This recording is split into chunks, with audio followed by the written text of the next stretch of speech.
Hello, I'm Angelica Jade Bastian, coming to you from the Vulture Spot here at Sundance, and I'm here with the stars of In the Blink of an Eye.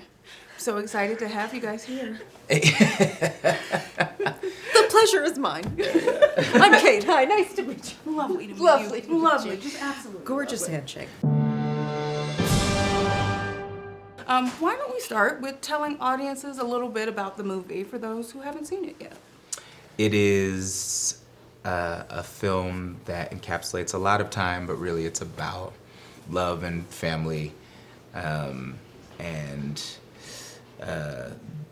togetherness and the ways in which we need each other. It's told in 3 different time periods, so prehistory, contemporary times, and the distant future. Kate, you have an interesting challenge in this film because your main scene partner, so to speak, is the voice of an AI computer aiding your space-traveling character on her mission. How did you approach this performance with that tricky dynamic in mind?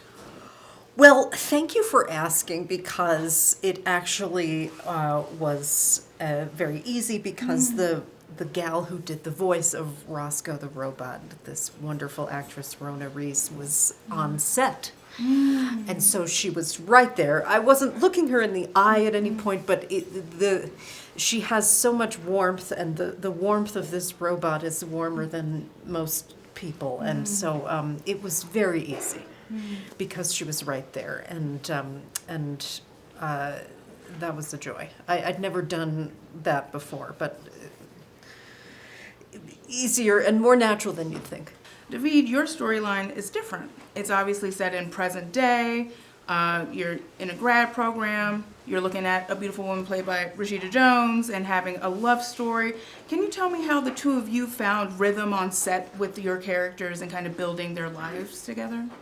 Me and my partner were pregnant at the time, and so and this was right around the time when we could tell people, so these were actually the cast and crew of this film were sort of some of the first people that I told, and I ended up asking Rashida a lot of advice and stuff. So that was what was happening for me off stage. Was ended up being a really fast way to become close to somebody, is just being like, tell me everything about raising children, please. Please help me. That's quite a big question to ask someone. We're living in increasingly dark and uncertain times. As artists, how do you nurture hope for the future through the projects you choose and the work you create? Good luck. I mean, it is truly a challenge to maintain, for me personally, to maintain a spark of hope. The thing I loved about this script was that it is about hope, and it is about the hope of children and the hope of generations, that generations can improve, that humanity can improve, that as cyclical as things are, there will come a time again when it feels better, and then it'll feel worse, and then it'll feel better again, and on until the end of time. And that's just sort of how it is.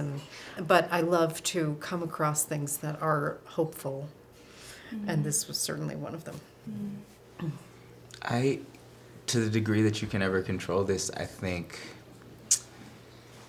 if the process of the project can mimic the kind of universe you're hoping to create, right? You can hope to live in, the script has a lot to do with that. The nature of the piece itself has a lot to do with that. But if you can try to surround yourself with good people, and make the process one that is open and challenging and experimental and fun. If you can infuse joy in the work, I think whatever the tone of the script is, that hopefully bleeds through in the final project. And I actually think those, for me, when I look at big picture stuff right now,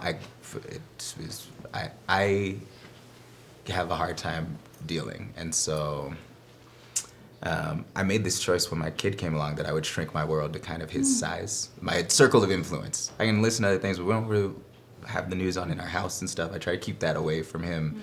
And so I'm trying to grow my circle of influence as he grows. And the interesting thing that has done for the rest of my work is just that it's helping me be more present and understand the value of, if we're good to each other here, if that's all you can control, that's amazing. And the hope is that radiates outward. And so if you have really good people and good energy on a project, maybe when people see that project, it bleeds out into them, and maybe that's the like way of creating the utopia a little bit. Do you think so?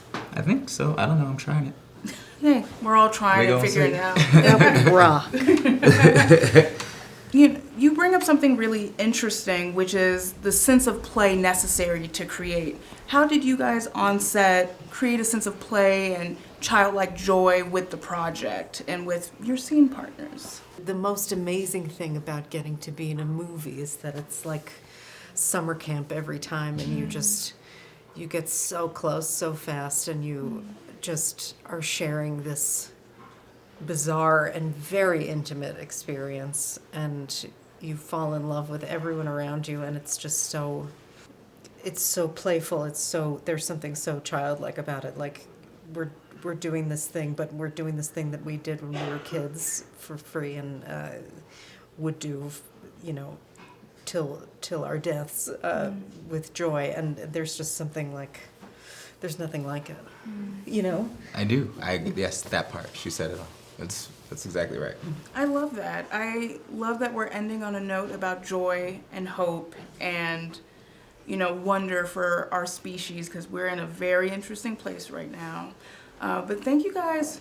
Oh yeah, that's the place we're in pretty much, is the, like just putting your head down and like crying.